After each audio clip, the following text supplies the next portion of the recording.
The laughter from the private dining room at the Oak Valley Country Club was bright and bubbly, and I felt a smile spread across my face. I was so proud. My son Michael and his fiancée Chloe were finally announcing their engagement. In my hand, I clutched a small velvet box.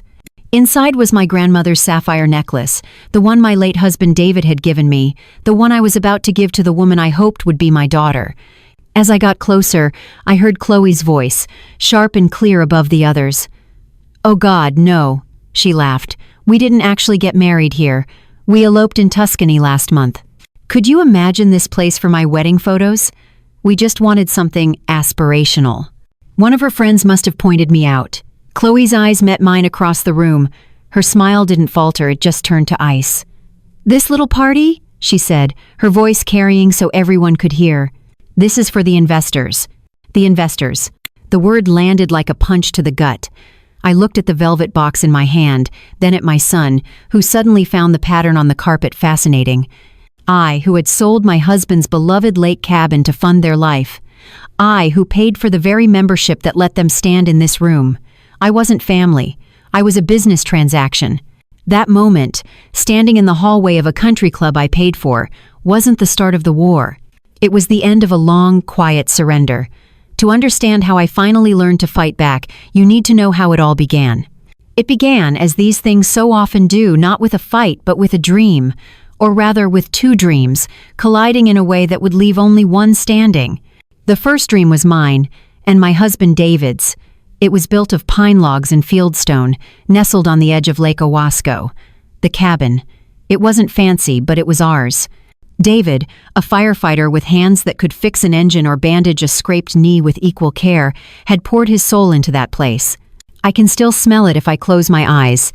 The sharp scent of pine needles baking in the sun, the damp, earthy smell of the lakefront, and the faint hint of wood smoke that always clung to the air. That cabin was the physical shape of our love. It was where we taught Michael to cast a fishing line, the worn wooden dock his stage. It was where we'd sit on the porch swing, a creaking metronome for lazy summer evenings, and watch the 4th of July fireworks from across the water burst into silent, glittering flowers in the night sky. When David passed away, the cabin became my sanctuary. Every squeak of the floorboards was a conversation with his memory. It was more than a house, it was the story of us. It was supposed to be where I'd spend my last peaceful years, where our grandchildren would one day learn to skip stones across the water just like their father did. Then came the second dream, Michael's. My son was always bright, but he was restless, always chasing the next big thing. He came to me one afternoon, his eyes on fire with an excitement I hadn't seen since he was a kid on Christmas morning. He spread charts and graphs across my kitchen table, talking a mile a minute about disrupting the fintech space, user acquisition, and first-mover advantage. It was a language I didn't understand, but I understood the passion in his voice. He and Chloe had an idea for an app, something that would revolutionize personal finance. He called it his startup. "Mom, this is it," he'd said, his hands gripping the edge of the table. "This is our shot. We're talking to venture capitalists, but we need pre-seed funding to build the prototype, just enough to show them we're serious." I listened, my heart swelling with that dangerous, blinding pride only a mother can feel. I saw my little boy all grown up trying to build something of his own. Chloe sat beside him, nodding, her eyes wide with adoration for him and for the future he was painting. She'd place her hand on his arm and say things like, "Michael is a visionary, Anna. You've always known that." They needed $50,000. The number hung in the air, thick and heavy.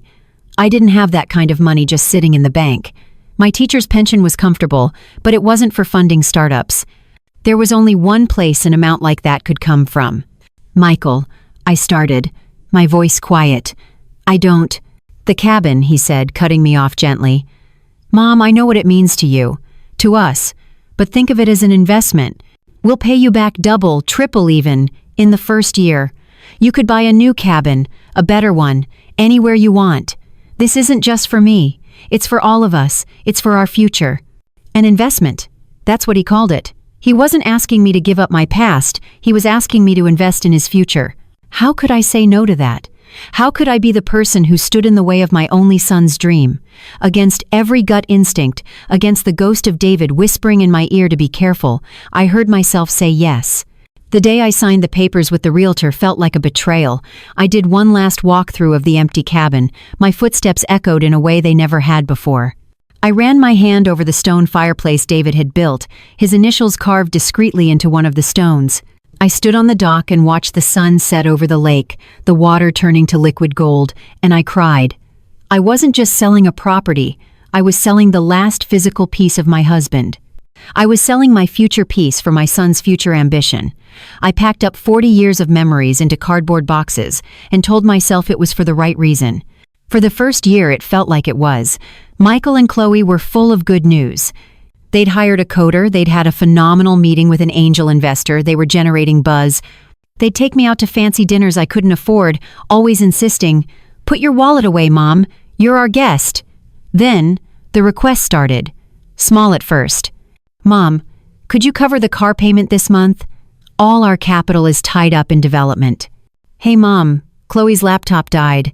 Any chance you could help us out? We need it for the business." Then came the bigger things. They wanted to move into a swanky downtown loft to be closer to the tech scene and network more effectively. They needed a co-signer. Then they needed help with the first and last month's rent. Slowly, almost imperceptibly, I went from being an investor to being their entire operating budget. My pension, the money David and I had so carefully saved, was being drained away, not by a single dramatic withdrawal, but by 1,000 small cuts. Rent, groceries from Whole Foods, car insurance for their BMW Club memberships, Chloe's designer clothes, which she called essential for building our brand image. My love had become their line of credit, and it had no limit. And the saddest part? I let it happen. I kept telling myself that this was the life I wanted for him, a life without struggle. I mistook my enabling for love. I poured everything I had left of my past into their present, hoping it would be enough to secure their future. Standing there in my quiet house, the memory of Chloe's voice at the country club echoing in my ears, I finally saw the truth. The dream they sold me wasn't one of shared success. It was a hostile takeover of my life, my love, and my last connection to the man I'd lost. The lake cabin wasn't their seed money, it was just the down payment. And the next morning, like clockwork, the bill collector called for the next installment. The phone buzzed on the granite countertop, the screen lighting up with Michael's picture. It was a photo from years ago, one I'd taken of him at a backyard barbecue, grinning with a spatula in his hand. He looked so young, so full of easy, uncomplicated joy. The man in that photo felt like a stranger now. For a long moment, I just stared at it, the buzzing of violent intrusion into the quiet of my kitchen. The morning sun was streaming through the window, catching the dust motes dancing in the air. It was a perfectly normal Tuesday. A perfectly normal Tuesday on which my world had been permanently tilted off its axis. I finally picked it up, my hand steady. "Mom, hey!" His voice was too loud, too cheerful. It was the voice he used when he was selling something. "Listen, about last night, Chloe and I were just talking. We feel terrible you had to find out that way. Things have been so crazy we were going to tell you, of course. We're going to make it up to you, I promise." He took a breath, but not to let me speak. It was just to reload. "Anyway," he barreled on, the apology already forgotten, a box checked. "Big news. The algorithm is finally hitting. We're getting insane traction, but the market took a weird dip this morning, just a blip, but the brokerage is making a margin call. You know how it is. They just need to see the liquidity in the account. I need you to wire over another 10,000, just to tide us over.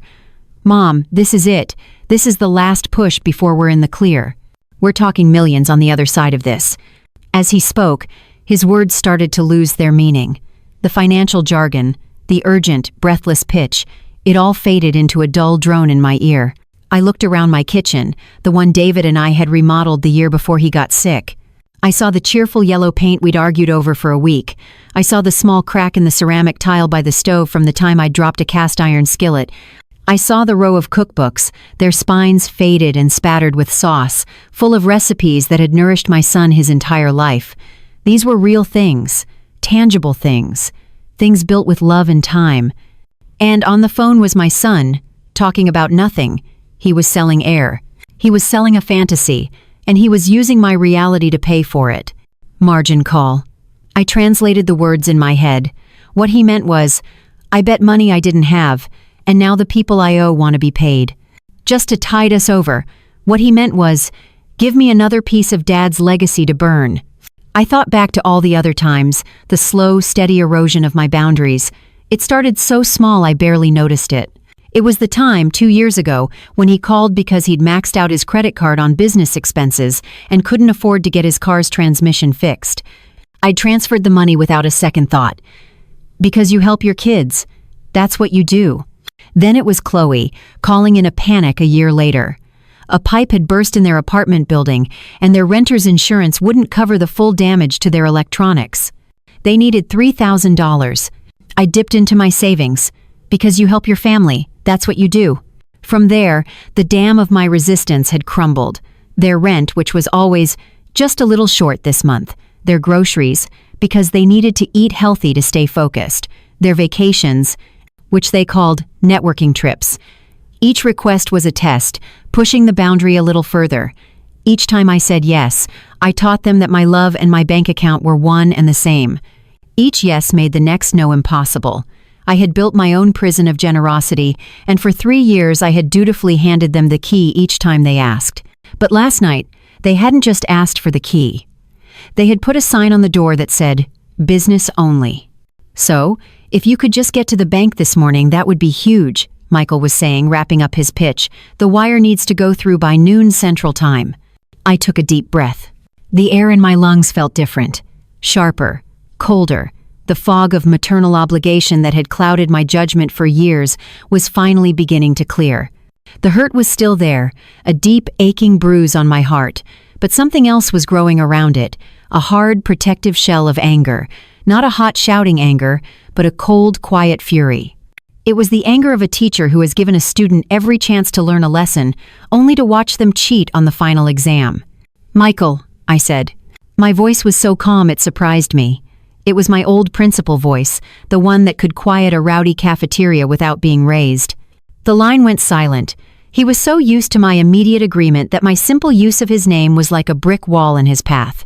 "I'm looking at your laptop," I said, my eyes scanning the tidy surface of my home office desk where the sleek silver machine Saturday. "You left it here last week when you came to fix my Wi-Fi." I could almost hear his mind racing, trying to remember what he might have left open. I didn't give him the chance. "You left a spreadsheet open," I continued, the words coming out measured and clear. "It's titled The Parent Fund. It's very detailed. It has my name listed as source asset, with projected monthly withdrawals until the year 2030. You didn't see me as your mother. You saw me as an annuity." The silence on the other end of the line was no longer confused. It was heavy, guilty, and absolute. He didn't deny it. He didn't even try. What could he say?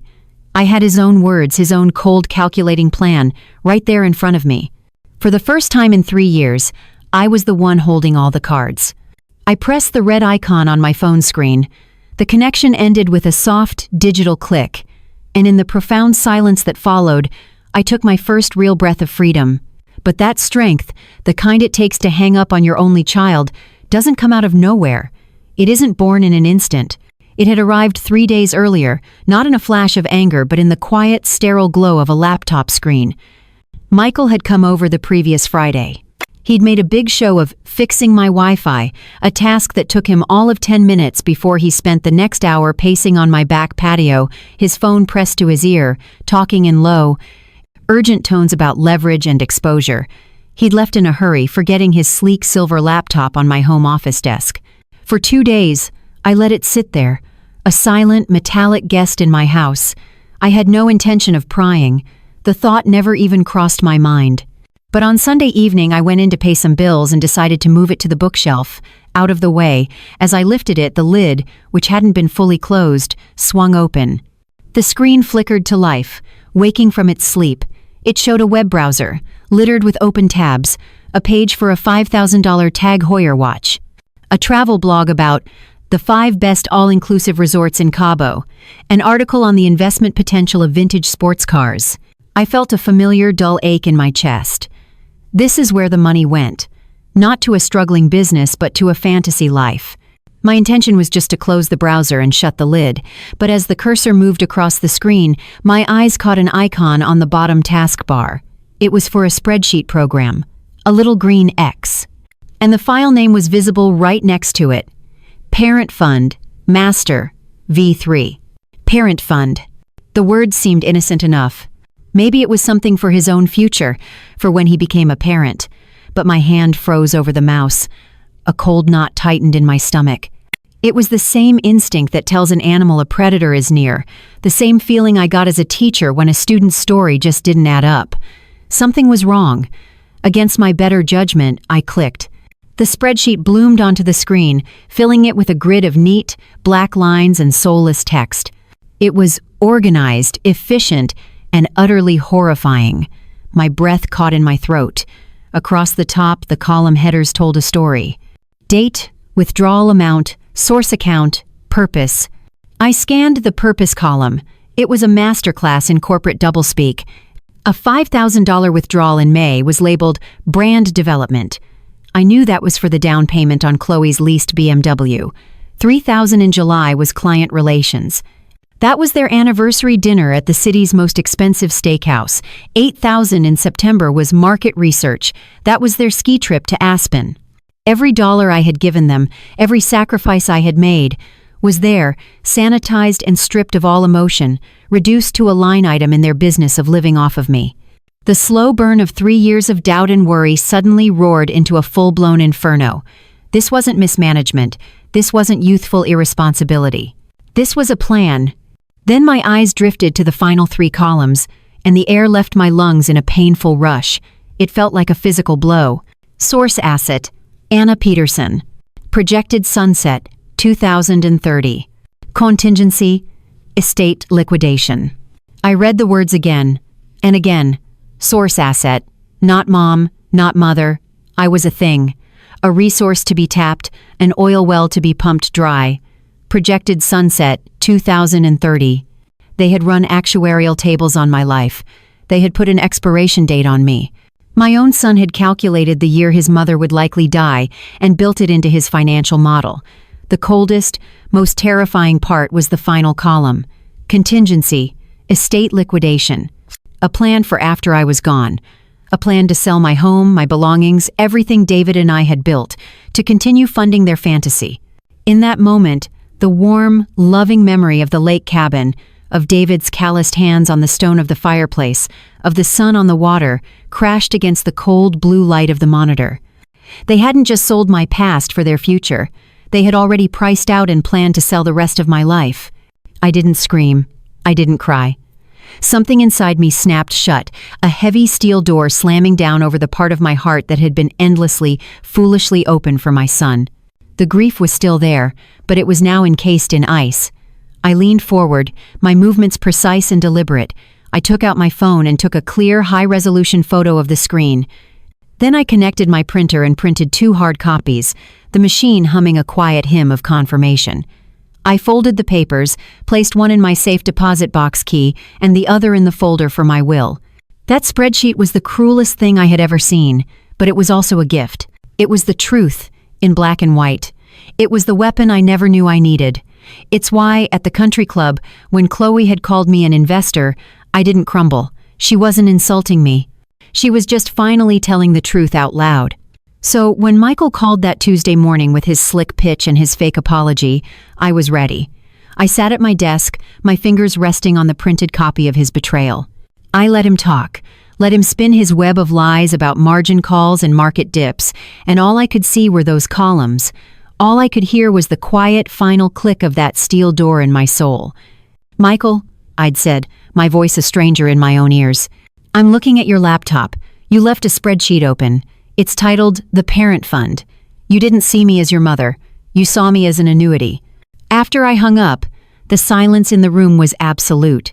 For 3 years, their noise, their needs, their wants, their emergencies had been the soundtrack to my life.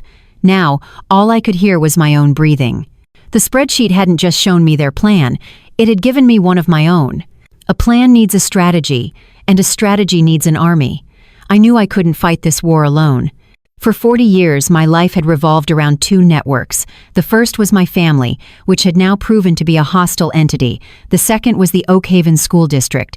I thought about the teachers, the parents, the administrative staff I had worked with over the decades.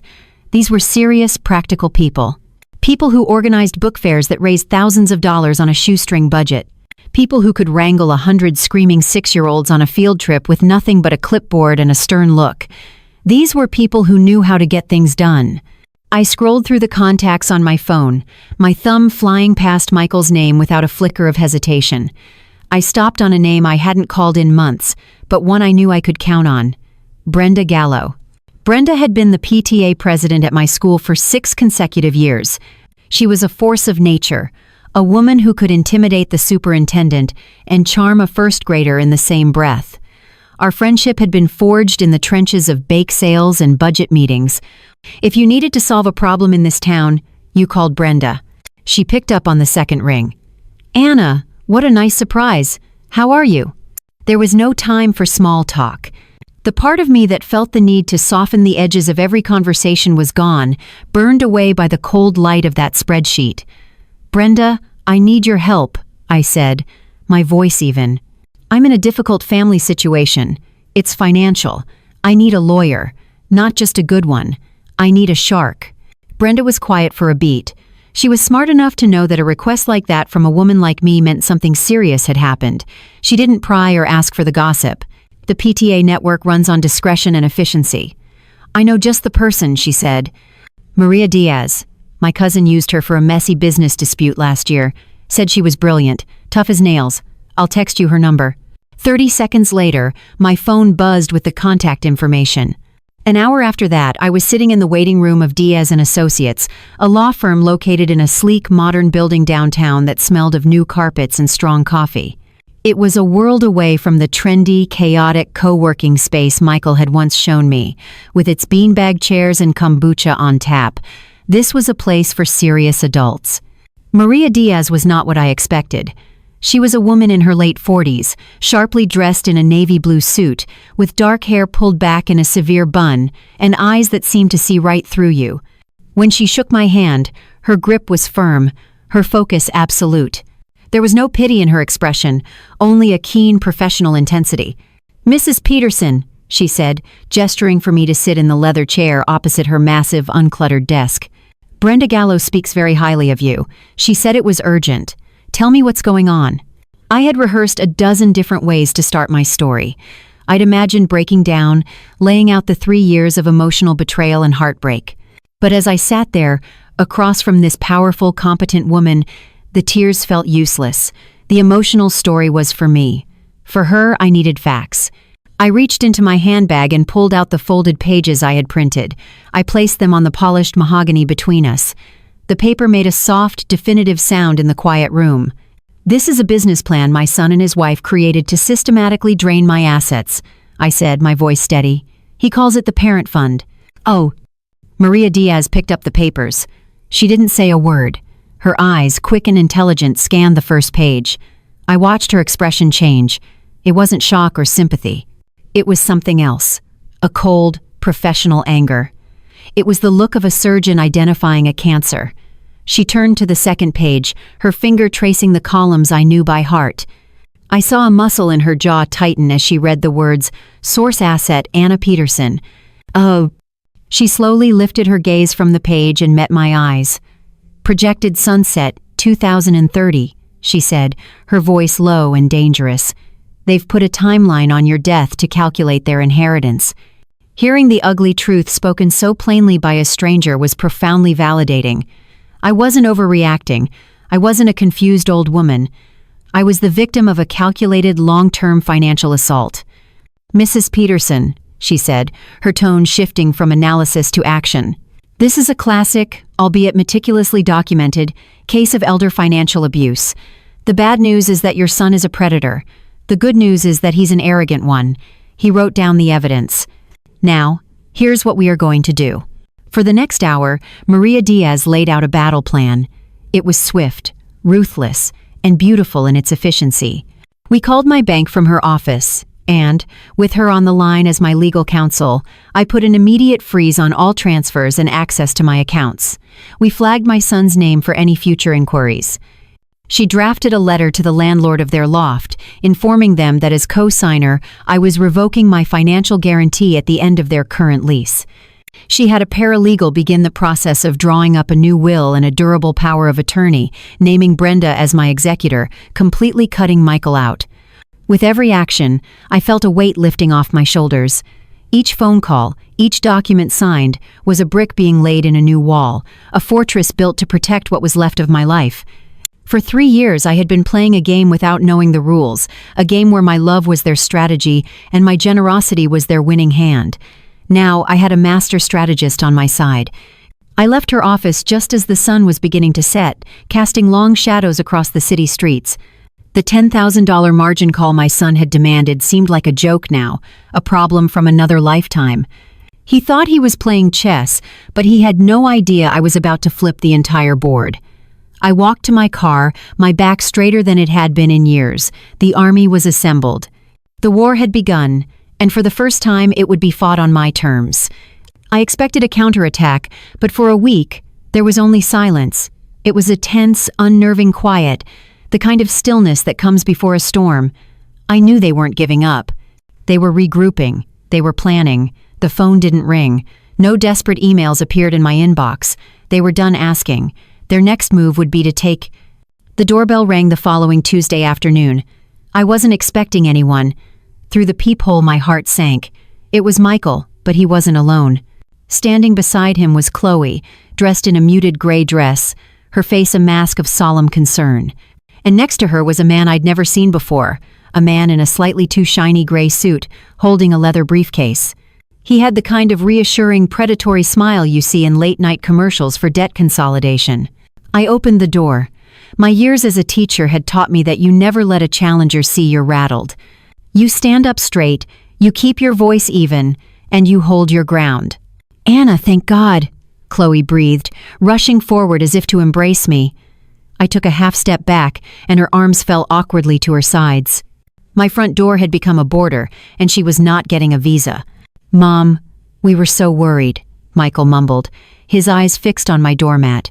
"You haven't been answering our calls." We're here because we love you," Chloe added, her voice dripping with a sincerity so fake it was almost impressive. The man in the suit stepped forward, extending a clammy hand. "Mrs. Peterson, I'm Jonathan Flair, a family wealth advisor. Your children reached out to me. They're deeply concerned about your well-being." I didn't take his hand. I just looked at him. Family wealth advisor. It was a meaningless, designed to be soothing title. He was a hired gun, the human embodiment of the spreadsheet Michael had created. I let them into my living room, the one I had paid for, with the furniture I had bought. They were invaders in my own home. Chloe began the performance. She sat on the edge of my sofa, wringing her hands, telling a story about how my recent behavior was so out of character. She used all the right buzzwords. She was holding space for my struggle. She was worried about my isolation and erratic decisions. Michael chimed in, talking about how I'd always been so generous, and this sudden change freezing accounts, hiring a lawyer was a huge red flag. He said he thought I might be under some kind of undue influence. They were trying to build a narrative. The story of a confused, paranoid old woman being taken advantage of by vultures, a woman who needed her loving family to step in and protect her from herself. As they spoke, I wasn't listening to the words anymore. I was watching them. I saw the way Chloe would glance at Mr. Flair for confirmation. I saw the way Michael couldn't look at me, his gaze constantly shifting around the room, landing on objects he knew I'd bought for them. The smart TV, the cashmere throw blanket, the crystal vase.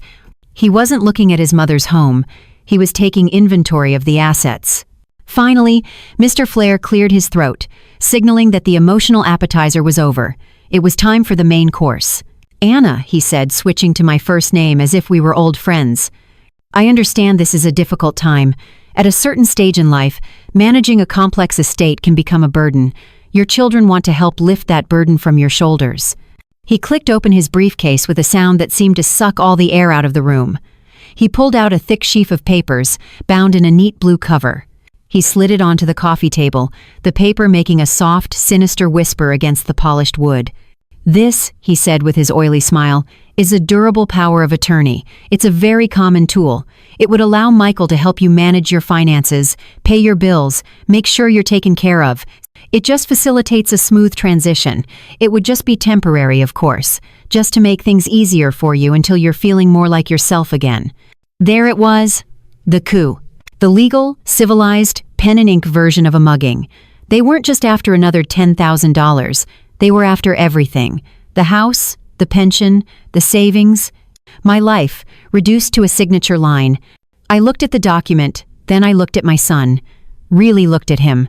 The boy I'd taught to ride a bike, the teenager I'd helped with his homework, the man whose dreams I had funded with the pieces of my own. There was nothing left of him in the panicked, greedy eyes of the stranger sitting on my sofa. "Mom, it's for the best," Michael pleaded, finally looking at me. His voice was thin, desperate. "We can't pay the rent. The landlord is threatening eviction. The car is about to be repossessed. You co-signed on the loft. You can't just walk away. We have a brand to maintain." And there it was. In his panic, the mask had slipped. It wasn't about my well-being, my stress, or my health. It was about the rent. It was about the car.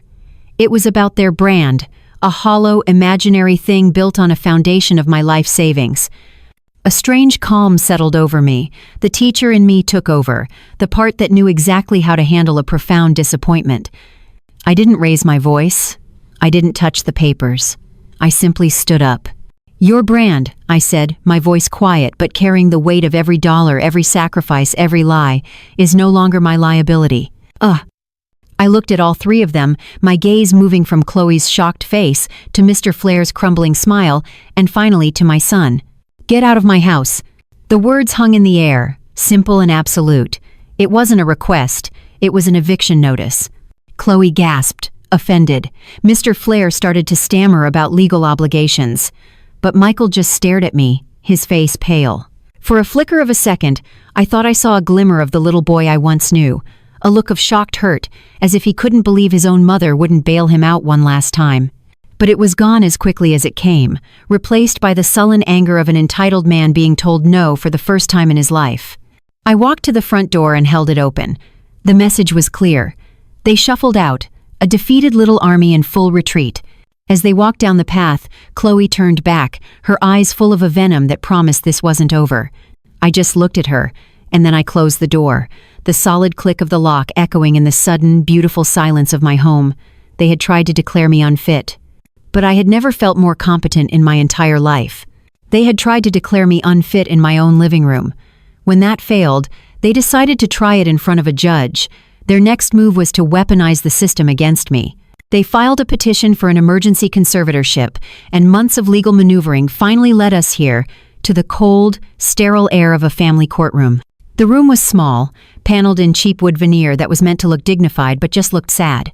I sat at a table with my lawyer, Maria Diaz, my back ramrod straight. Across the aisle, Michael and Chloe sat with their own lawyer, a man with silver hair and a confident, condescending air. Michael wouldn't look at me. He spent the entire time staring at his hands, folded on the table in front of him, but Chloe would catch my eye and give me a small, pitying smile. It was the most infuriating thing I had ever seen. It was the smile of someone who was certain they were going to win. And for the first hour, it looked like she was right. Their lawyer painted a masterful, heartbreaking picture for the judge. A picture of a beloved mother, a pillar of the community, tragically succumbing to the fog of old age. He described a woman who had suddenly, and without rational cause, turned on her loving family. A woman whose sound financial judgment had evaporated, replaced by paranoia and hostility. He even had the gall to suggest that I was being manipulated by my new lawyer, hinting that Maria was a predator who had sunk her teeth into a vulnerable old woman's bank account. Then they brought out their star witness, a so-called expert, a geriatric psychiatrist named Dr. Alpert, who they had paid a small fortune to testify. He took the stand and, with a calm, clinical authority, proceeded to assassinate my character and my mind. He had never met me, never spoken to me, but he spoke about me as if he'd read my soul. He had reviewed the evidence my son had provided. My decision to freeze my accounts? A classic sign of financial impulsivity, often linked to persecution complexes. My hiring of Maria? Proof of susceptibility to undue influence from a third party. My refusal to speak with Michael and Chloe after they'd ambushed me in my home? Evidence of profound social withdrawal and an inability to maintain healthy family relationships. He took every rational self-protective step I had taken and twisted it into a symptom of dementia.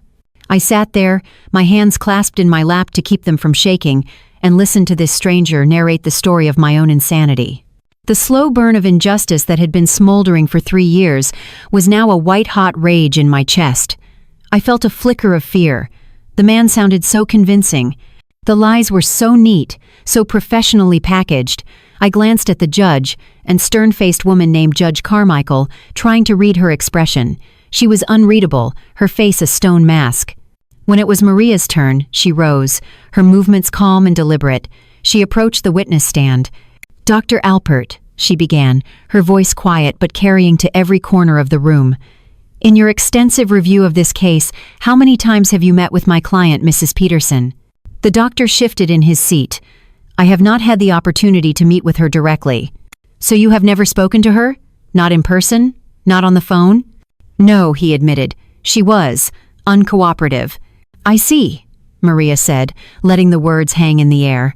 "So, to be clear for the court, your entire professional opinion on my client's mental state is based exclusively on documents and stories provided to you by the very people who stand to gain full control of her finances if she is found incompetent." The doctor's face flushed.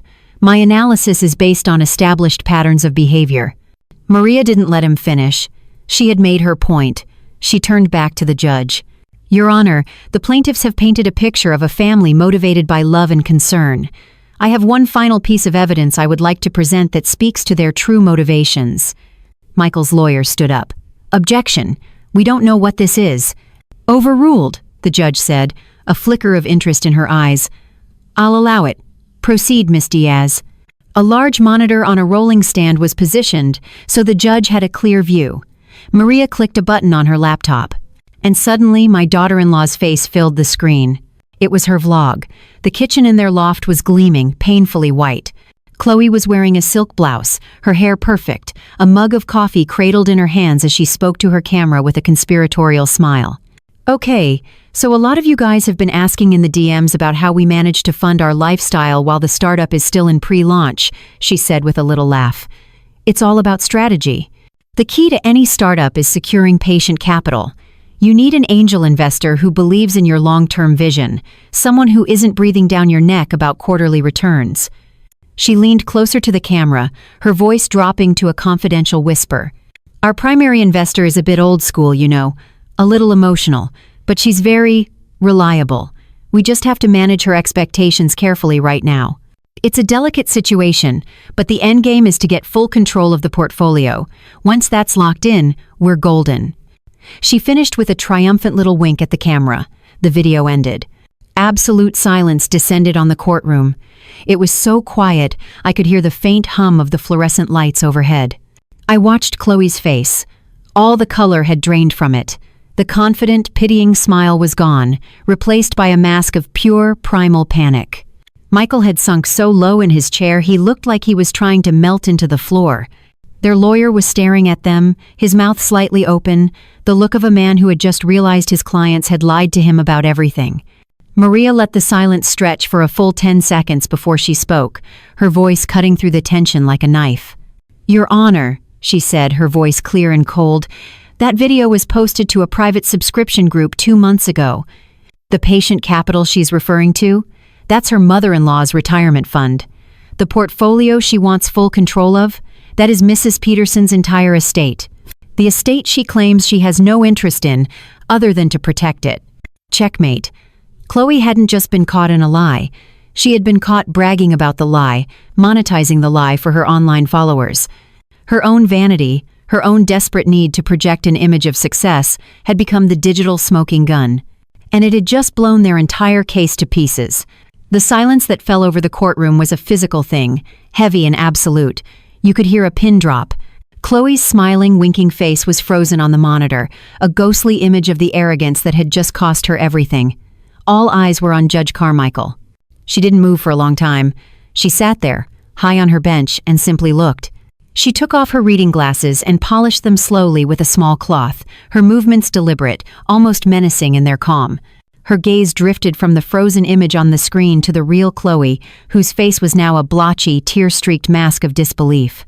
Then she looked at Michael, who seemed to be trying to make himself invisible, to physically recede into the wood of his chair. Finally, her eyes met mine. They were dark, intelligent, and for the first time I saw something in them beyond judicial impartiality. I saw a flicker of profound, weary anger on my behalf. When she finally spoke, her voice was quiet, yet it sliced through the tension like a razor.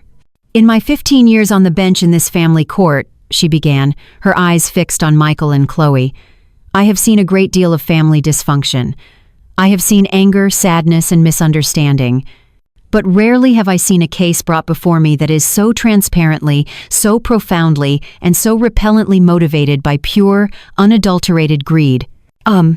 Their lawyer started to rise, a weak objection forming on his lips, but the judge silenced him with a single sharp glance. She wasn't finished.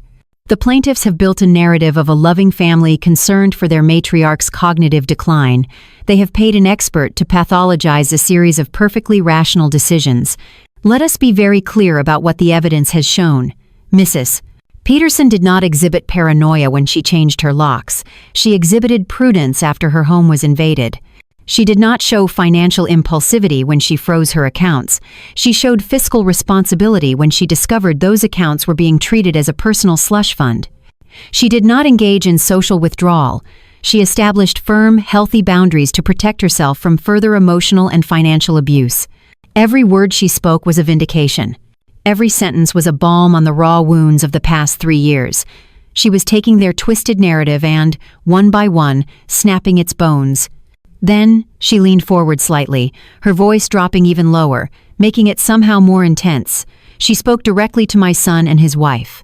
"You came into this court and you weaponized the very real and tragic issue of dementia as a legal strategy to gain control of your mother's assets.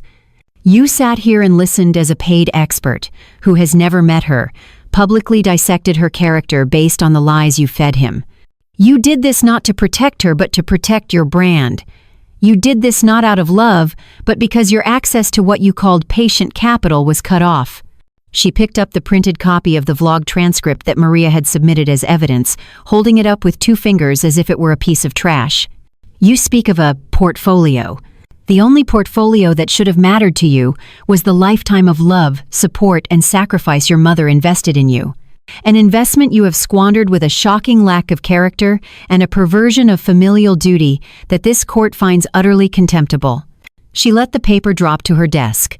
"Therefore," she said, her voice rising back to its full official authority, "the petition for conservatorship over the person and estate of Anna Peterson is denied, with prejudice." "Oh." She looked at Maria. "Miss Diaz, if your client wishes to pursue charges against the plaintiffs for attempted fraud, I suspect the district attorney's office would be very interested in the evidence presented here today." Then she looked back at Michael and Chloe. "This court is no longer in session. I suggest you 2 find jobs. Immediately." With that, she lifted her gavel. The sharp, definitive crack as it hit the wooden block echoed through the room. It was the sound of a closing door. It was the sound of a final, unbreakable full stop. It was the sound of my freedom. As we all stood, I watched them. Their lawyer was whispering furiously to Michael, who just nodded, his face ashen. Chloe was staring at me, and the pity was gone. The panic was gone. All that was left was a look of pure, cold hatred. It was the look of a thwarted thief. I simply met her gaze, held it for a moment, and then turned away. She no longer had any power over me. I walked out of the courtroom and into the wide, sunlit hallway of the courthouse. I felt Maria's hand on my arm for a moment. "Congratulations, Anna," she said with a small, professional smile. I thanked her, my voice thick with an emotion I couldn't even name. It wasn't happiness, not exactly. It was something quieter, deeper. It was peace. I walked past them as they huddled with their lawyer, their fantasy life crumbling into bitter whispers and recriminations. I didn't look at them. I kept my eyes fixed on the large glass doors at the end of the hall. Pushing them open, I stepped out into the bright afternoon air. It felt different, cleaner. For 3 years, my future had been a story they were trying to write for me, a story that ended with a projected sunset and an estate liquidation. But they had failed. I had won. I had won back my life. And as I stood there on the courthouse steps, I realized the future was once again a blank page. And for the first time in a long, long time, I was the only one holding the pen. The future, I discovered, begins not with a grand gesture, but with 1,000 small, quiet choices. With the blank page the judge had handed me, the first thing I wrote was a for sale sign. I sold the big family house, with its empty rooms and heavy memories, and bought a beautiful, light-filled condo with a balcony overlooking the city park. The second thing I wrote was a travel itinerary. I went to see the Grand Canyon, something David and I had always talked about but never did. I stood at the edge of that vast, silent space and felt a sense of peace I hadn't known in years. I wrote new routines into my life. Mornings were for coffee and the newspaper, not for checking my bank account for surprise withdrawals. Afternoons were for gardening on my balcony, for coaxing life from the soil with my own 2 hands. Evenings were for reconnecting with old friends from my teaching days, for dinners filled with easy laughter and stories that had nothing to do with money. I was filling the pages of my life with my own handwriting, and it felt wonderful. About 3 months after the verdict, I found myself on a Saturday afternoon mission, the kind of wonderfully mundane errand that is the bedrock of a normal life. I was at Costco. The place was a cathedral of commerce, a cavernous warehouse echoing with the squeak of oversized shopping carts and the chatter of hundreds of people. Fluorescent lights hummed overhead, illuminating towering steel shelves stacked to the ceiling with everything from giant teddy bears to 10-pound bags of quinoa. I was pushing my cart through the wide, crowded aisles, feeling a simple contentment. I had a short list: coffee, paper towels, a bottle of that nice Chardonnay my book club liked, and maybe one of those rotisserie chickens that smelled so good. I was in the freezer aisle, trying to decide between wild-caught salmon and shrimp, when I heard a voice. It was a voice I knew, but the tone was all wrong. It was thin, sharp, and laced with a bitter irritation. "Just get the Kirkland one, Michael. No, we cannot afford the organic, fair trade, single-origin coffee that costs $30 a bag. Do you think we're still living in the loft?" I froze, my hand hovering over the freezer door. I peered around the edge of a pallet of frozen pizzas, and there they were. It was my son and his wife, but they looked different. All the gloss was gone. Chloe, who I had only ever seen in perfectly curated outfits and flawless makeup, was wearing cheap-looking gray sweatpants and a faded t-shirt, her expensive blonde hair pulled back in a messy, listless ponytail. Michael looked exhausted. There were dark circles under his eyes, and his shoulders were slumped in a way that spoke of a deep, grinding weariness. They looked like any other stressed-out young couple trying to make ends meet. The illusion of their brand had been stripped away, and all that was left was the harsh, unflattering reality. Their cart told the rest of the story. There was no artisanal cheese, no imported wine, no prime cuts of meat. It was filled to the brim with the staples of a life lived on a strict budget: a giant box of diapers, a 48-pack of toilet paper, bulk bags of pasta and rice, 2 huge plastic tubs of generic macaroni and cheese. They were arguing in low, angry whispers, Chloe jabbing a finger at a package of brand-name paper towels, Michael shaking his head, his face tight with frustration. This was where the rubber met the road. This was life without a source asset. A strange cocktail of emotions swirled inside me. There was no triumphant surge of, "I told you so." There was no joy in their struggle. There was a dull, aching pity for the boy my son had once been. But mostly, overwhelmingly, there was a feeling of profound, unshakable distance. Their problems, their stress, their life, it had nothing to do with me anymore. My instinct wasn't to go over, to smooth things over, to offer to buy them the expensive coffee. My only instinct was to turn my cart around and walk away. Their drama was a country I no longer lived in. I started to push my cart toward the main aisle, my back to them, hoping to disappear into the Saturday crowd.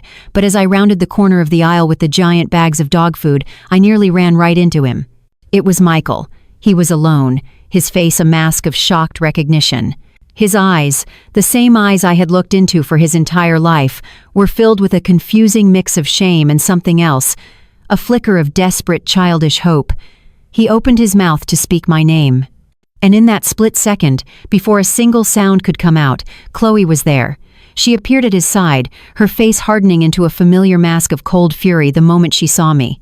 She grabbed his arm, her nails digging into his sleeve. "Michael," she hissed, her voice a venomous whisper. "We're leaving." She didn't look at me. She refused to even acknowledge my existence.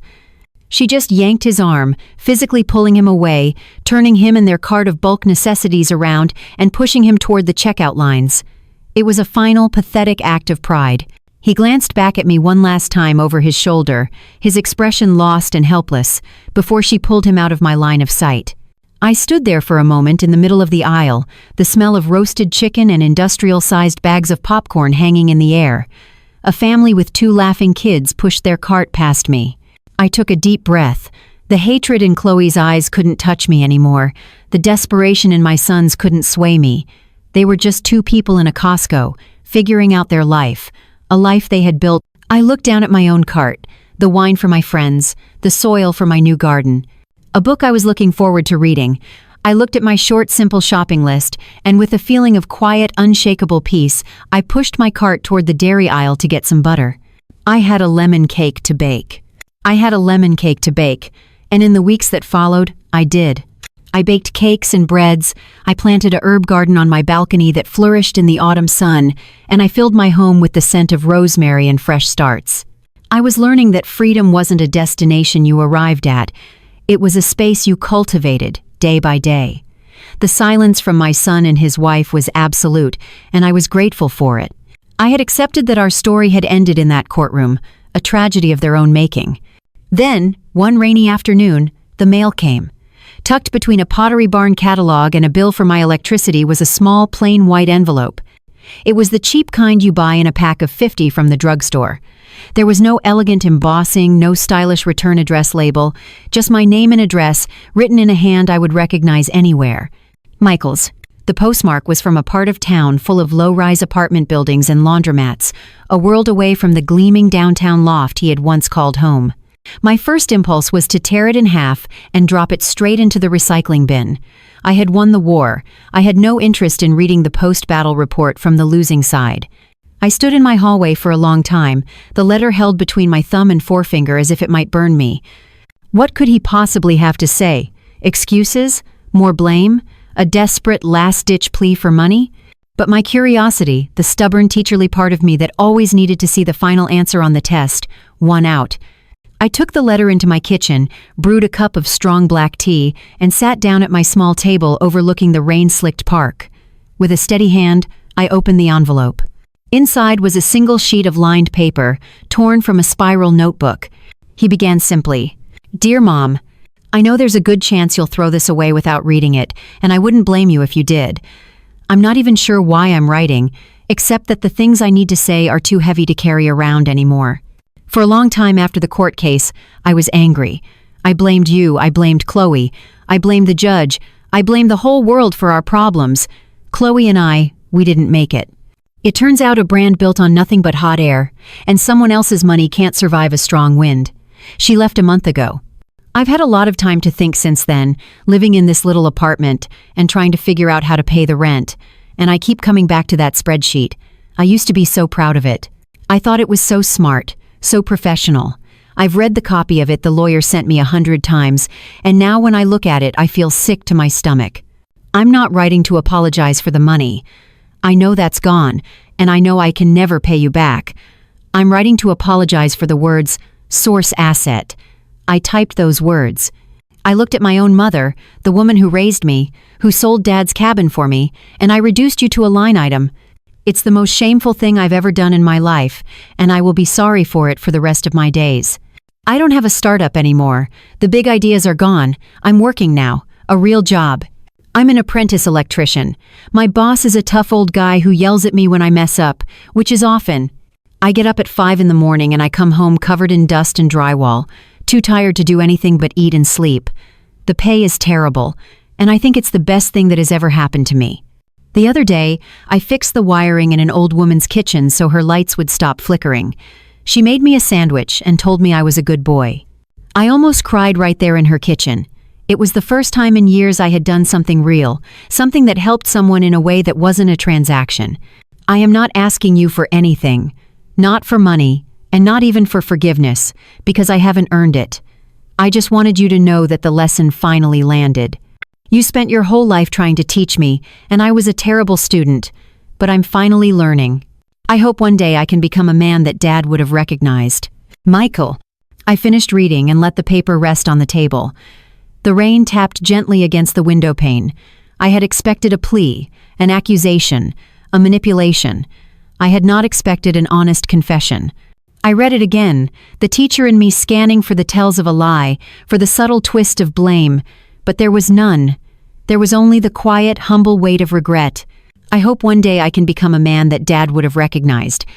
That was the line that broke through my defenses.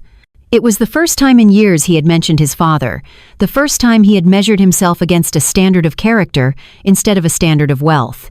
Tears I didn't know I had left to cry pricked at my eyes. They weren't tears of sadness for what I had lost, they were tears of a strange, quiet relief. The relief of a parent seeing their child, after a long and painful journey, finally find the right path.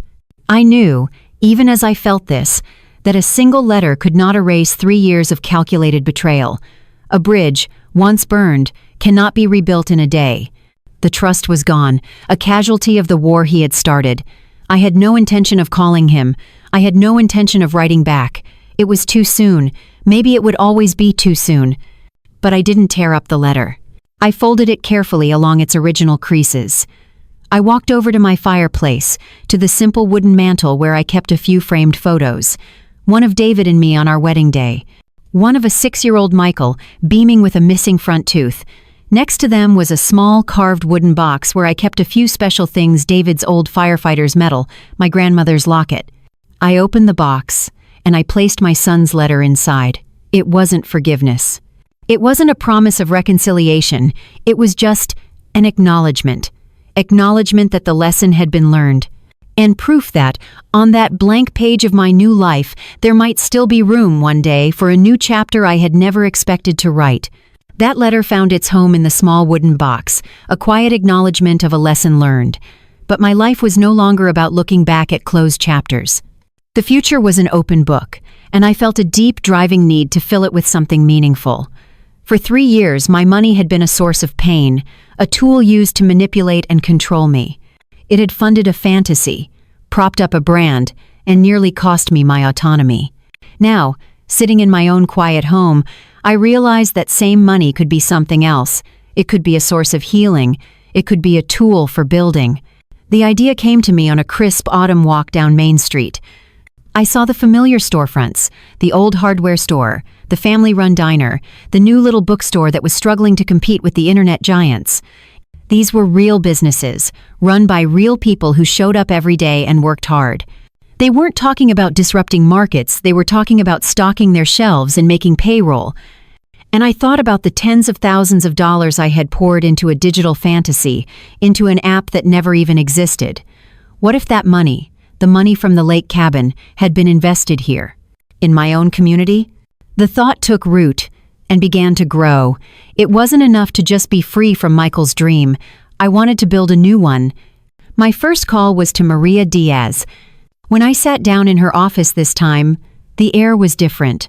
There was no crisis, no fear. I wasn't a victim seeking protection. I was a founder with a vision. I want to start a foundation, I told her, my voice clear and certain. A small one, a grant program for local entrepreneurs here in Oak Haven. A slow smile spread across her face. Anna, she said, that's the best idea I've heard all year. We spent the next 2 months building it. We called it the Oak Haven Founders Grant. I put Brenda Gallo on the board, along with a retired local banker and a woman who owned a successful chain of coffee shops. We weren't VCs looking for a unicorn. We were looking for salt-of-the-earth people with practical dreams and a solid plan. The applications poured in.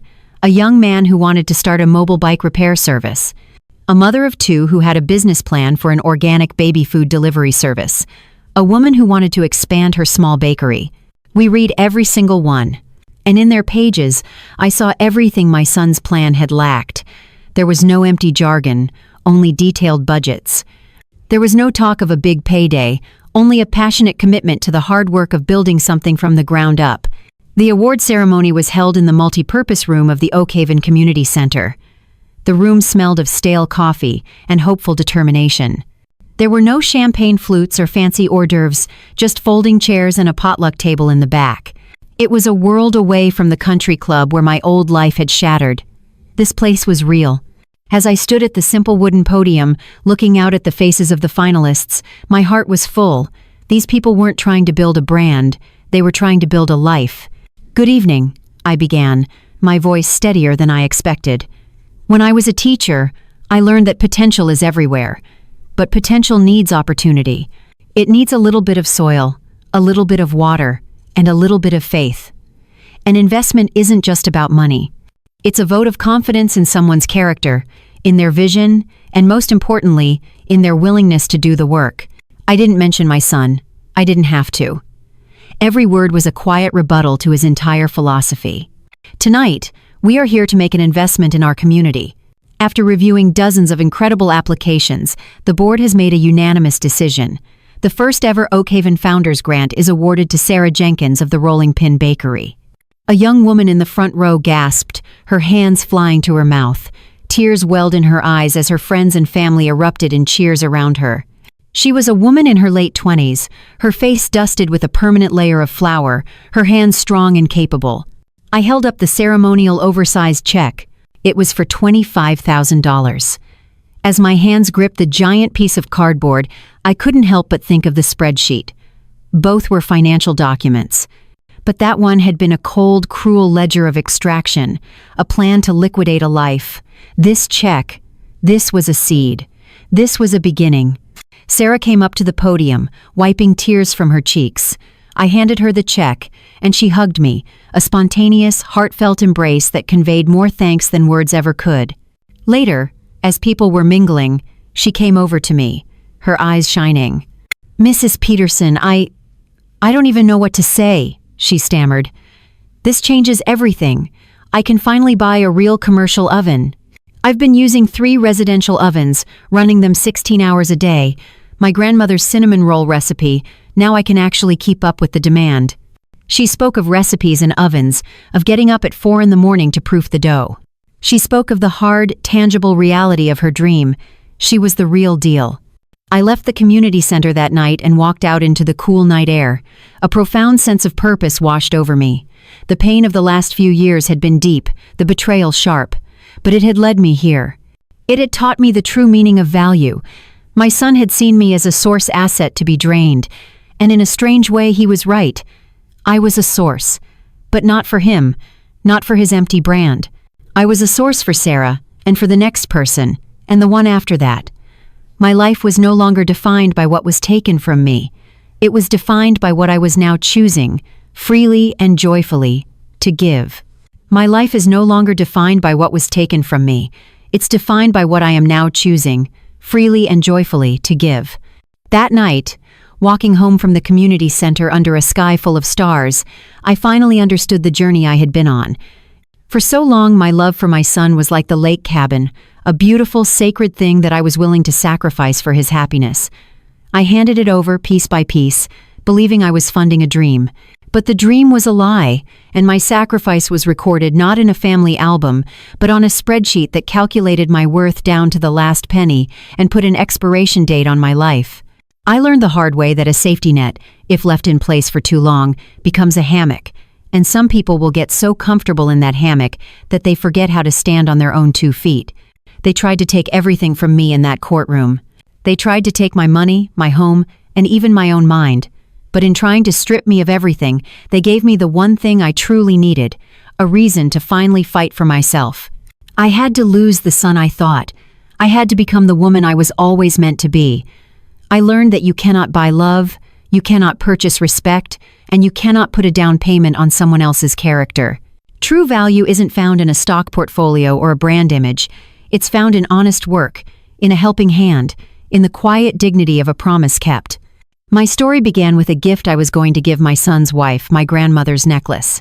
It ended with a gift to a stranger, a grant to help a young woman build her own future. And in that exchange, I found a kind of peace that is richer than any inheritance.